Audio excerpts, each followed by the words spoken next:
Hey y'all, it's y'all favorite cozy girl, Chi the Reality Queen, and I am back again with another episode of Robe Chronicles. And we are back with Married at First Sight Reunion Part 1. See, they took a break last week, so y'all didn't get nothing from me.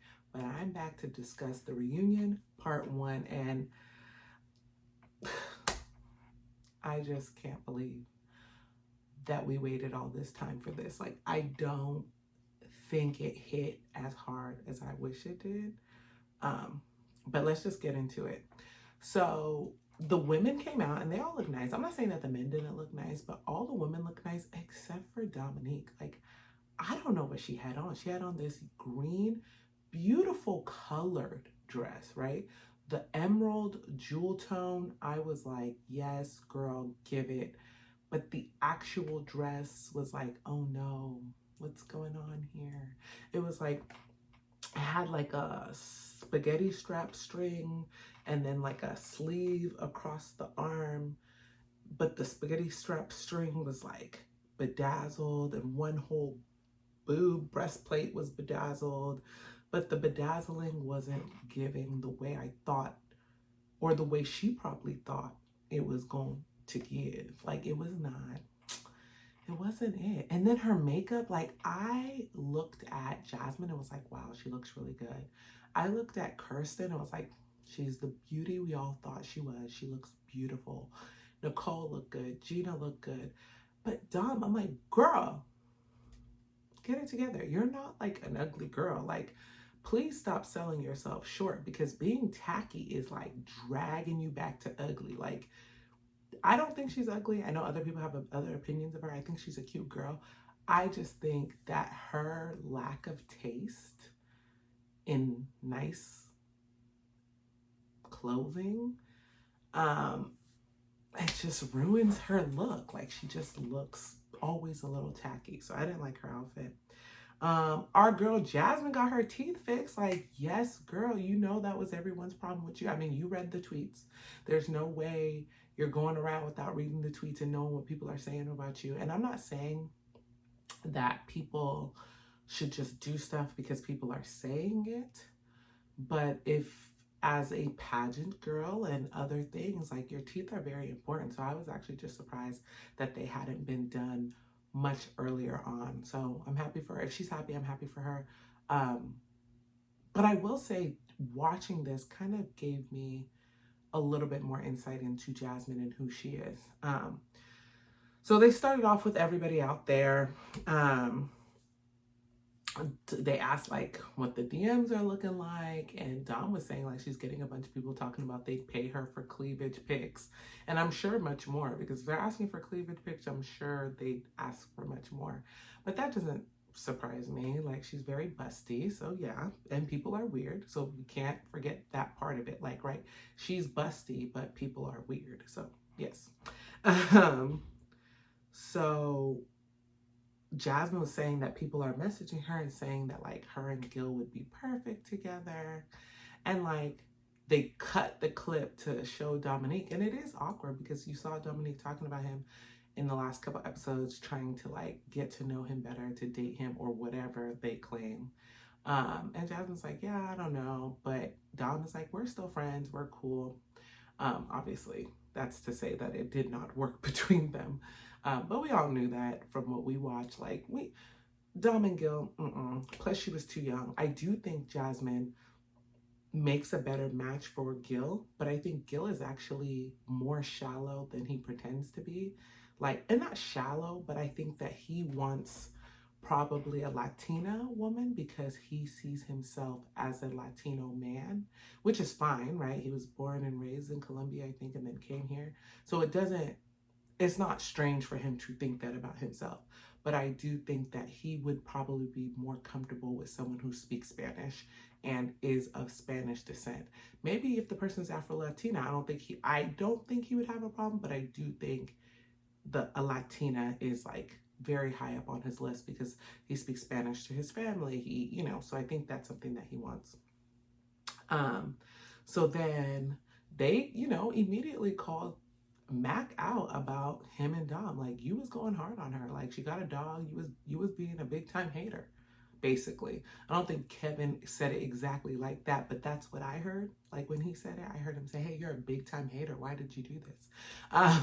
And basically he was like, I just feel like I was going a little hard and just trying to say whatever I could just to insult her. And it's like, yeah, like you seem so hurt. Like I couldn't quite understand his like venom for her. Like he just was just angry. And I'm like, I think it was because he didn't get his moment on the show, which is what he wanted, whether the relationship worked out or not. He wanted that show fame, and being only in like 4 episodes and then like a feature, not really the main, probably hurt what he was trying to do, which was be famous or whatever the heck I think his plan was.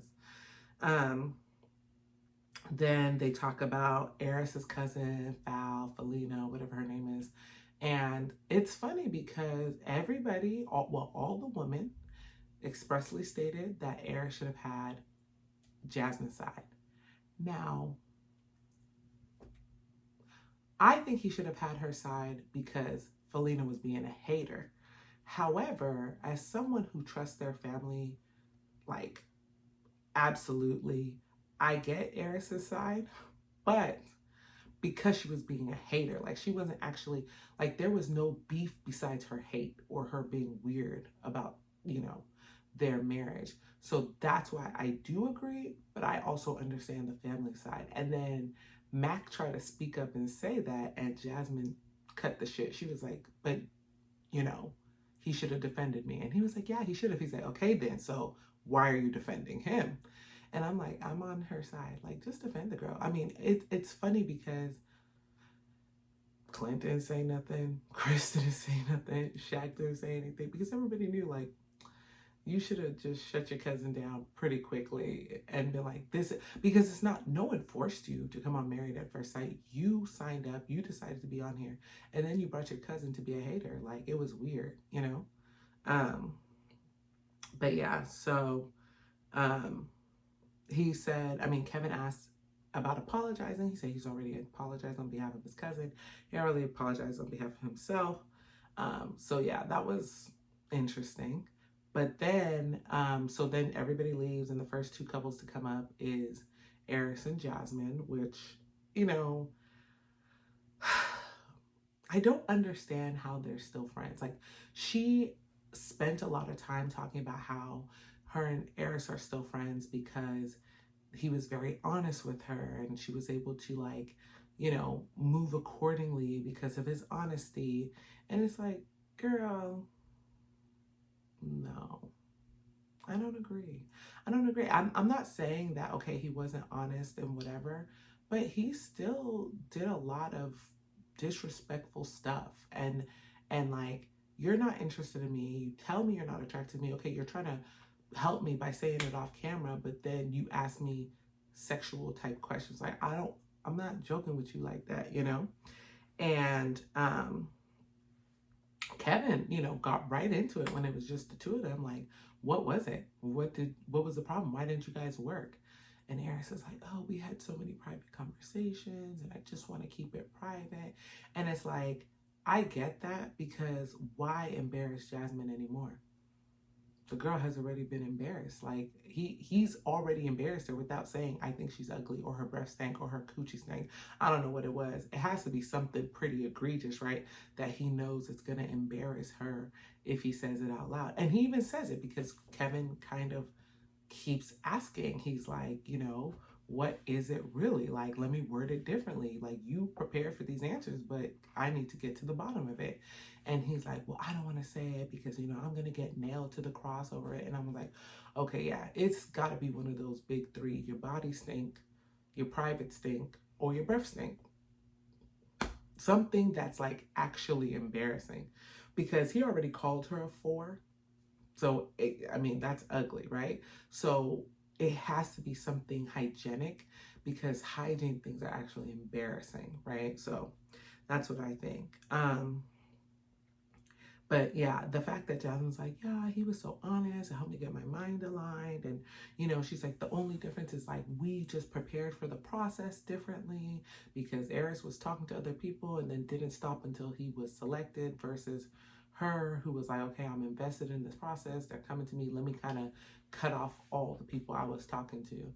And again, this kind of showed me like Jasmine is a very forgiving, kind, understanding person, because she was saying and doing things I can't even fathom I would do in her situation. Like, and maybe she's giving him the grace because he's not embarrassing her based on whatever it was that he didn't like about her.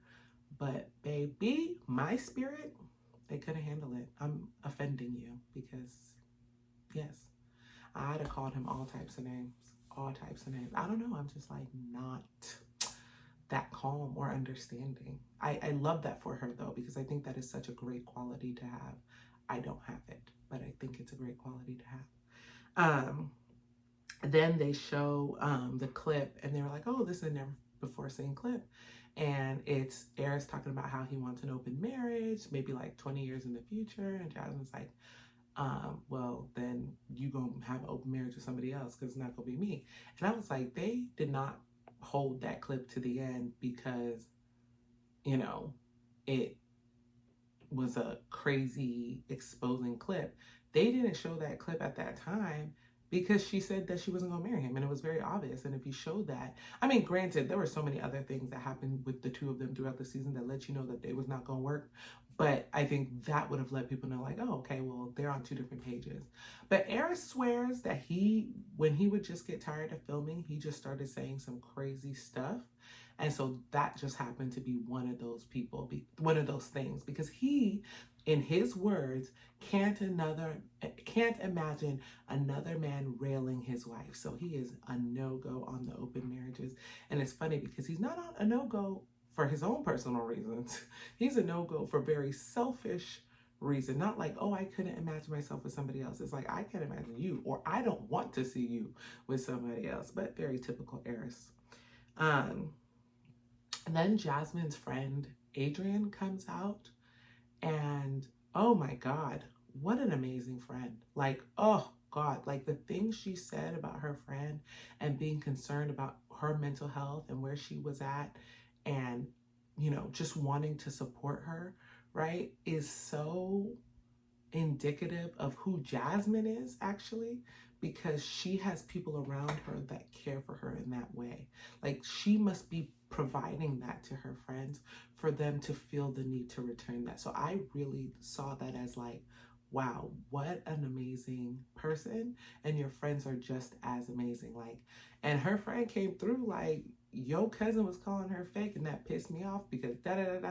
And I was like, you know, let the chopper sing, like, please, because Aries has been given so much grace because Jasmine is so kind, but no one is coming at him hard for actually being pretty disrespectful despite being honest. And that's what her friend was calling out, you know.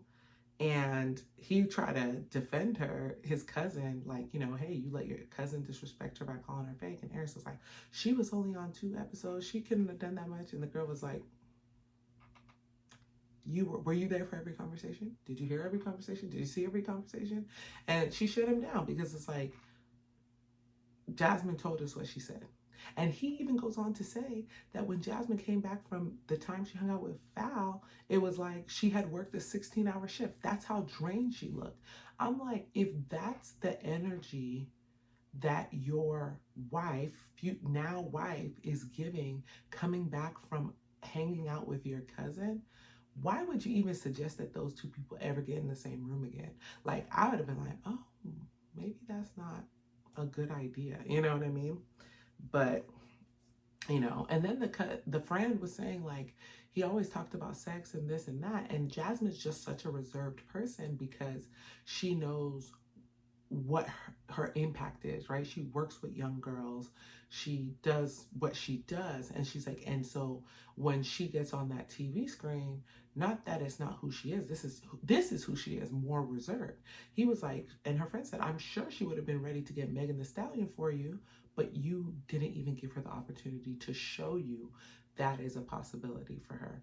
And oh my God, I loved how loving and caring Jasmine's friend was for her. I just, that energy could be felt. Like it's one of those things that you're like, okay, that's her friend. But I felt it, that her friend really cared. And I love that so much. Then they talk about Jasmine and where she's at. And she apparently, friend boy is her man now. He not friend boy, he her man, you know? And Kevin Frazier was like, so aren't you a little suspect that he didn't want to be on camera and he didn't want to show his face? Like, what is he hiding? And Jasmine admits, because I thought that too. I was like, okay, what's the brother man hiding, you know? And Jasmine was basically like, it wasn't him, it was her. She decided that she didn't want to put him on camera yet, and that she made that decision. Eris, on the other hand, is still single and probably will be, because he doesn't know how to commit, right? That's his problem. He has commitment issues.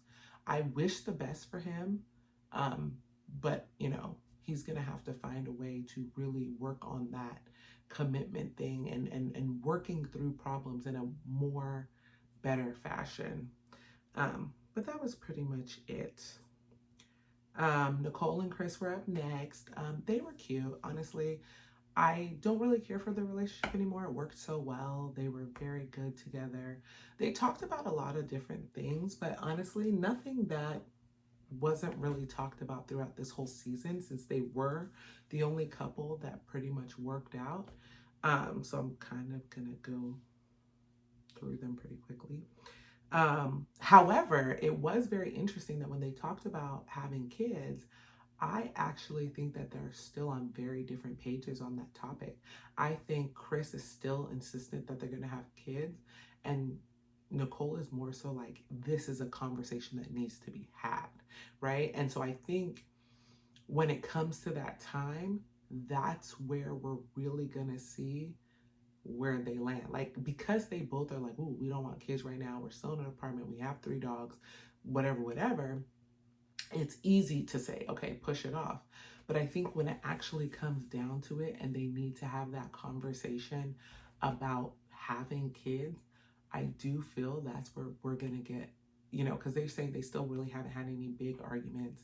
But I think that's where they're really going to have a problem. And I don't know if their marriage could survive truly finding out that Nicole is a hard no while Chris is a hard yes, right? Because as long as you don't talk about it, it's not a problem. But when it comes down, it's going to happen. I mean, we saw Jeannie Mai, but that's the crazy thing, right? Jeannie Mai, if y'all know who she is, said she didn't want kids. So it went so far that her first husband divorced her. Then she got with young Jeezy.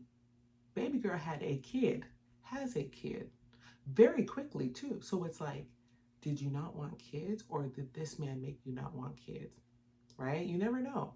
So hopefully we get to see that. Another thing that I thought was cool about them when we heard their conversations was like how much Nicole really did in that dog situation, right? Like, yeah, it looked like nice. She supported Chris, whatever.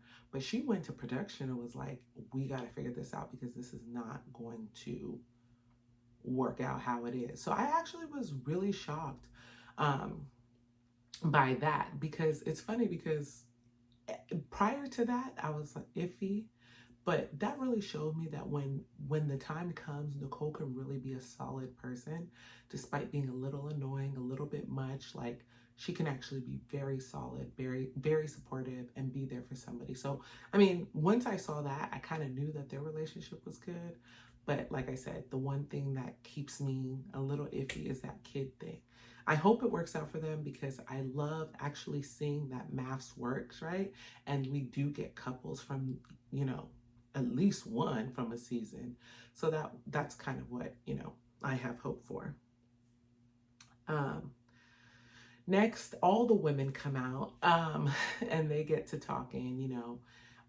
It's interesting because they immediately focus on Jasmine because, you know, Kevin's like, okay, now Eris is gone. You don't have to front so much. And I completely felt that because that's how I felt Jasmine was moving. Like, I'm giving you these answers that are good because I'm sitting next to the person that's the problem, right? Like, I can't maybe be myself because the person is here, right? Like, we good, everything cool, ain't no problems, we happy. But the truth is, like, if he's not there, are these answers the same? Are you guys so cool, so great together, whatever? And I think that's, you know, something that does play a part. Everyone everyone says that they go to Nicole for counseling, and Jasmine says it immediately, pretty much as soon as actually, like, she feels like she didn't get what she deserved. And I'm like, you should have said that with Eris sitting there so he knows that he failed you, right? But I think she's a little bit of a people pleaser, or if not people, man pleaser, right? Like, she feels like she has to just kind of get along with men. I don't know. But yeah, and then, you know, Kevin was like, is there anything that you feel like you didn't say to Eris or whatever that you missed out?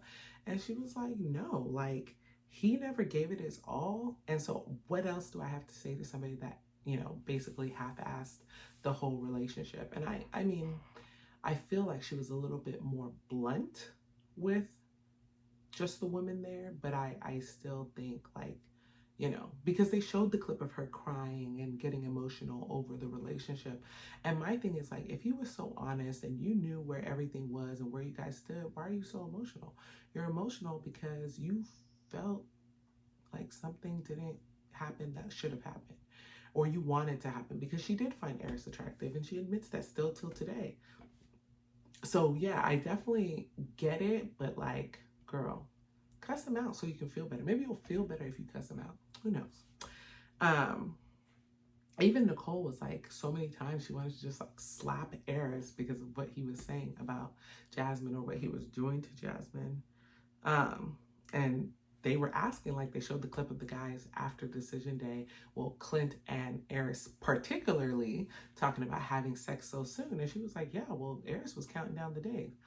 I'm not living in a house with a man who's counting down the days to get out of our marriage so he can go have sex with other women. Like,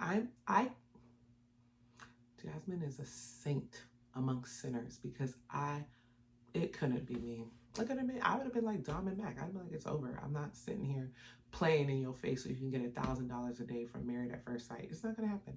It's not going to happen. I'm not going to do that.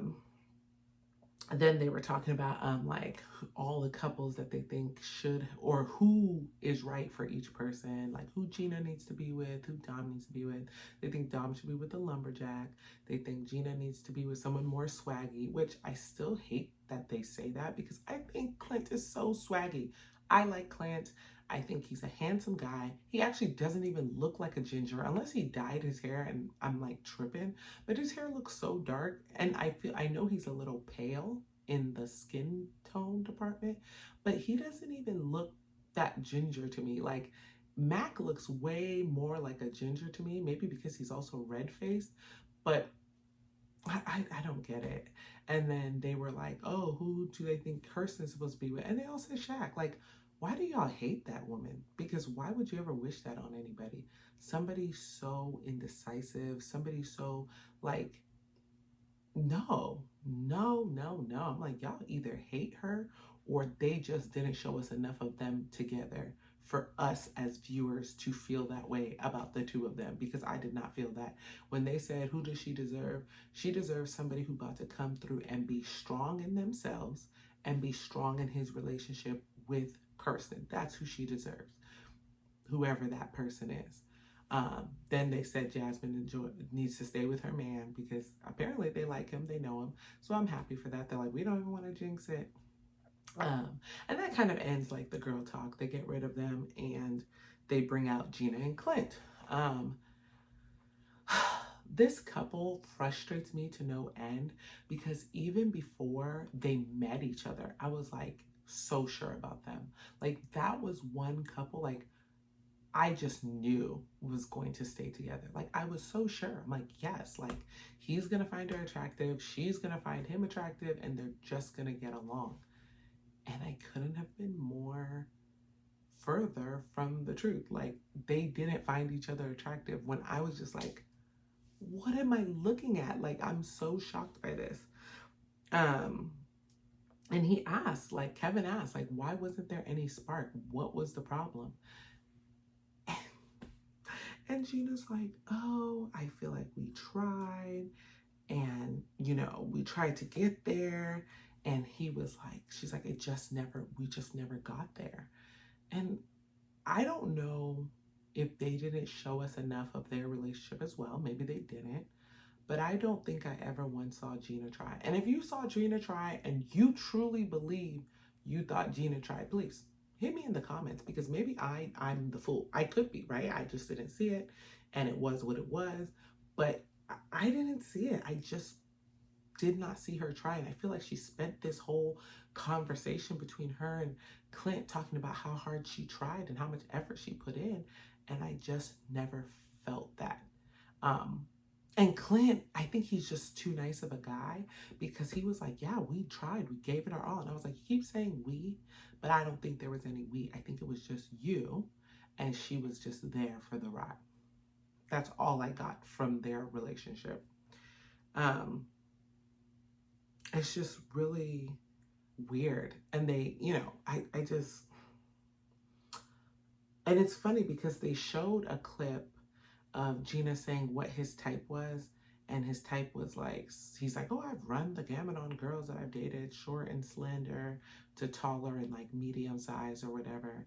And they were like, okay, that's Gina. Why didn't it work? And I think that's weird because they did that to Eris too. They were like, what type of girl do you like Serena Williams? And he was like, yeah, or like Zendaya. And he was like, yeah, but Zendaya's a little bit too skinny. And they were like, we gave you what you want. Why didn't you show us what Gina said her type was? Because I don't like this thing, and they do it a lot on MAFS, in which they put a lot of blame on the men. So when things don't work out or something doesn't go well, it seems like Kevin or maybe production tells him to mostly cure his heat or his smoke for the men. When I think absolutely in the relationship between Gina and Clint, the smoke should have gone towards Gina. And I think that's what having maybe a female secondary host would help with, because these women be getting away with whatever. Because even when way back on that season with Merla and Gil, they wasn't going as hard on Merla as they should have been. And I feel like Gina, someone deserved to be like, Gina, you're full of it.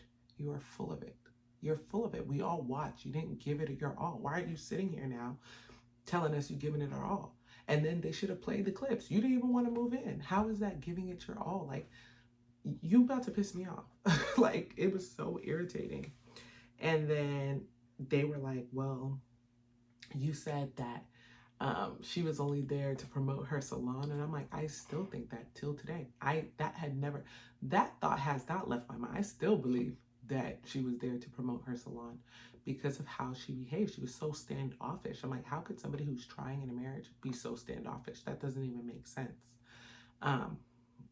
But yeah, he said he only said that because of how quickly she turned on him and how he felt like, okay, well, if she's not here for me, then maybe she's here for something else, and that something else is her salon. But he didn't really believe that. I'm like, you know what? That's what you believe. That's what we all believe, because we all watch the same show. We all watch the same show, and that girl did not care about you. She only cared about her salon. But yeah, so then they talked about where they were, and Clint's like, oh, I've been traveling. He has a girlfriend that he's been seeing for a couple months. And I'm so excited for him. Like, I think he deserves it. Like, there's a couple people that I think deserve to be really happy on this show. Jasmine's one of them. Clint's another one of them. Like, those two people, I feel like did not get a fair shake. I love Kirsten, and I think she should be happy. But I think she kind of did get a fair shake until Shaq started being weird. And I think that Shaq's weirdness is a personal problem, right? But yeah, so then that was that. So they asked if there was anything between Clint and Gina, which was weird because they asked that question. They're like, oh, well, you guys are super close now. Like, you guys are good friends. Do you think that you guys could ever, like, there could ever be something, you know? And he was like, oh, I'll let her answer. Why didn't you just say I have a girlfriend? So no. Like, I don't understand why he's giving that girl so much grace, because I wouldn't give her not an inch of it. And they even said, like, prior to him admitting that he had a girlfriend and stuff, he was like, a lot of people were saying, like, you guys should just have sex and see how it goes, which I'm one of those people that believe that, like, just have the sex. Like, once you do that, because sometimes you're not attracted to people and then they put it down, or maybe they don't, right? And then boom. But I just feel like Gina was not willing to give it the good old try, and that's why it didn't work. I 100% put that on Gina. Okay, maybe 80-20, okay? Give Clint a little, because, you know, he wasn't perfect, but 80-20 on Gina. And then finally, they brought out Kirsten and Shaq. Kirsten looked amazing. I'm like, oh, babe, hottie, so good. Love the dress. Yellow looked great on her. And they were like, okay, what have you been up to? She's like, just traveling and working. And, you know, Shaq moved. He got a job that moved him to Austin, Texas. So he's not even in Nashville anymore. So I wonder what happened to his mentees. Did he drop them because he's so far? I'm surprised they didn't ask. See, I'm petty like that. That would have been my first question. Oh, in Austin, wow, what happened to your mentees? Did they move with you? Are they still so far up your butt? Okay, excuse me. That was mean, because the mentees did nothing. They seemed like 4 great gentlemen. Okay, they did. I just think he cared more about those 4 mentees than he did about Kirsten. Nothing against the mentees. But yeah, so, you know, Kirsten was feeling like she put so much into Shaq. She poured a lot into him. She gave him a lot. And she just wasn't receiving that in return. And based on what they showed us, that's what we all saw. Like, I feel like I've said it before, Shaq showed up when the lights and cameras were directly on him. If it was just like the cameras he forgot about, Shaq didn't really show up for Kirsten. And I feel like Shaq talks a lot about Kirsten supporting him, but he never could articulate what that support looked like to him, right? Besides traveling with him for work, like, okay, we got that, but what, is that it? If she did that, then you guys would have been good. Like, what exactly does that support look like to you? And I don't think he articulated it because he couldn't. Like, I don't think he really liked her like he said he did. Like, I just don't feel that way. And Kirsten said she felt like when Shaq has a lack of interest in something, he just doesn't give it any attention. And she felt like she was one of those things that Shaq had a lack of interest in. And he was like, no, that's not it. Da da da da da. I'm like, why? Like, why are you even playing in our face? Like, you didn't have an interest in that girl for whatever reason, right? I thought he liked her when he first met her, but maybe, and it could be that she didn't find him attractive in the beginning. So because of that, he just shut down. And I would understand that if he just came out and said that, like, she didn't find me attractive and that just turned me off and that's why we're here. Like, I couldn't get past that. I would understand that. I'd be like, oh, okay, well, like, that makes sense, right? But he's just acting like he was just going back and forth over this, like, big decision, which, yes, decision day is a big decision, but it's like, for 8 weeks, you was acting, like, a little weird. So, yeah. But then it's just, and then she even brought up, like, she was like, and if that's true, that's even worse. Shaq was like, oh, she's not nurturing, she's not here for me. And I don't know if she was talking about pre-decision day. Like, she was like, I cooked for him, I did this, I did laundry, I was there. Like, she's like, I did what, and again, this could be a problem with expectation, right? He maybe expects his wife to do one thing and she expects a wife to cook, clean, do dishes, laundry, and support people like that. he might be expecting something completely different. And that's okay if you have different expectations, but voice that. Say, hey, you know what I want from my wife is these specific things. This stuff that you're doing, it is nice, it's an addition, but it is not the exact things that I need from my spouse, right? But I feel like that conversation was never had. And they even talk about how they were always on such different pages with their communication. So that was interesting. But then they were like, why did you say no on decision day? This is what Kevin's asking him. And Shaq says that a prophet called him. Now, I'm not saying like I'm a super church going person, right? Like, okay, I may not be, okay? But I need to know why he would call a fellow PhD student that's a pastor a prophet.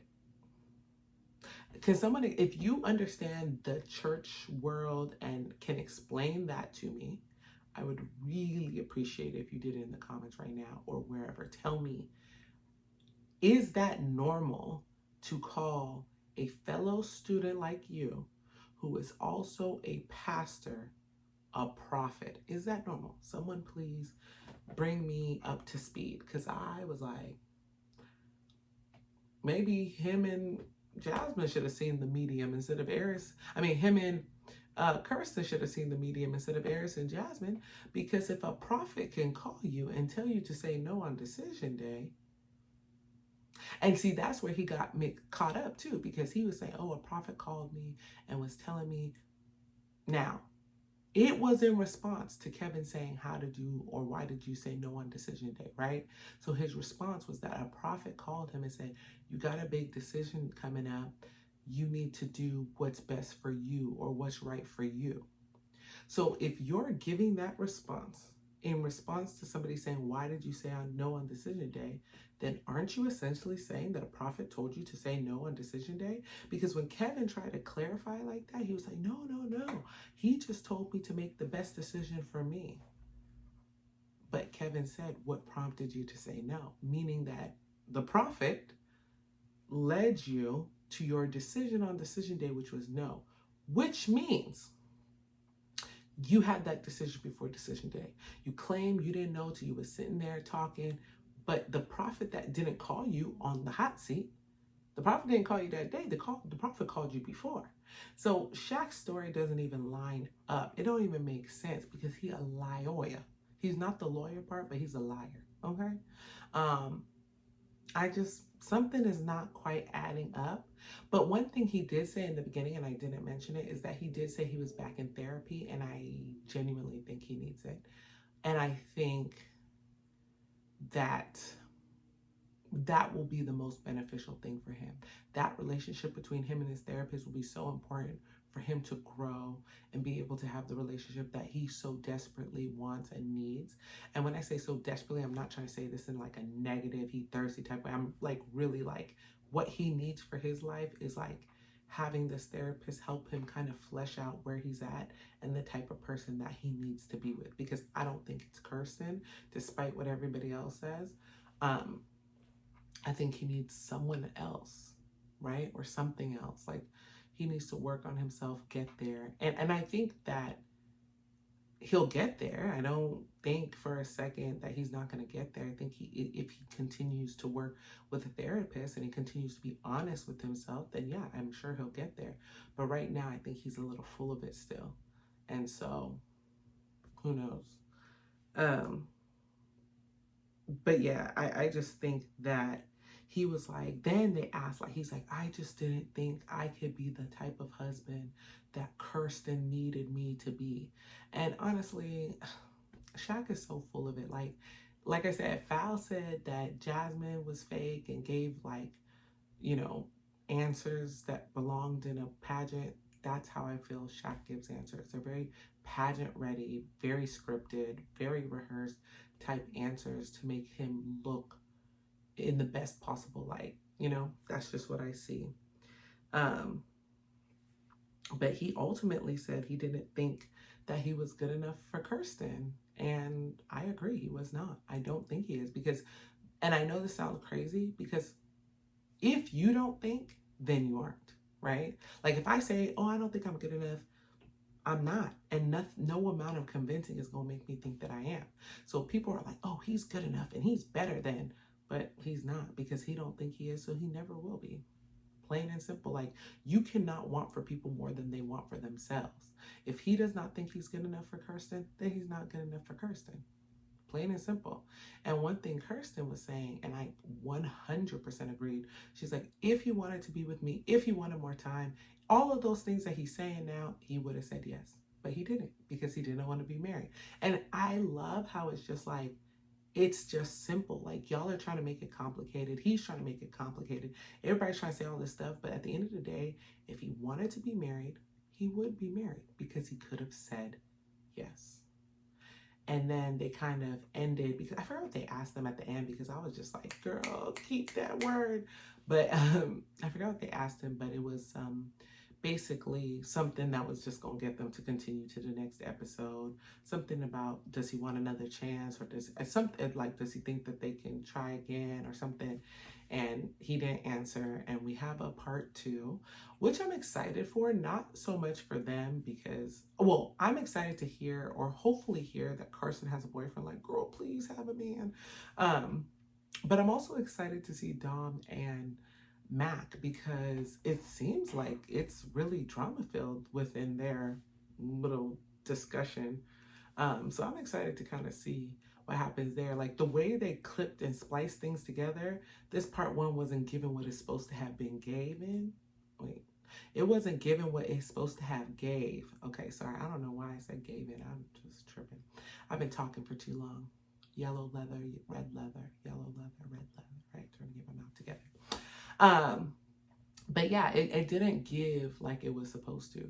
I think I do love how confident Kirsten is in herself now. I love how confident Jasmine is in herself, but I think she still has that problem when Eris is there. I loved how much Jasmine's friend loved on her. I think that was probably one of the most inspiring parts of this episode. I'm glad Clint found somebody. I don't like how they let Gina get away with her lies.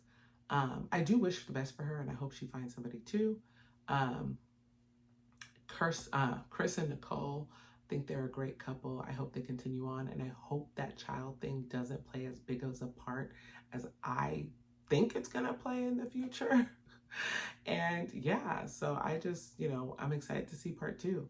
So if you guys have any comments or thoughts about this episode, or thoughts about what I said, if you disagree, I'm okay with disagreement, right? If you disagree with me, just go ahead, leave it in the comments, and I'll respond back.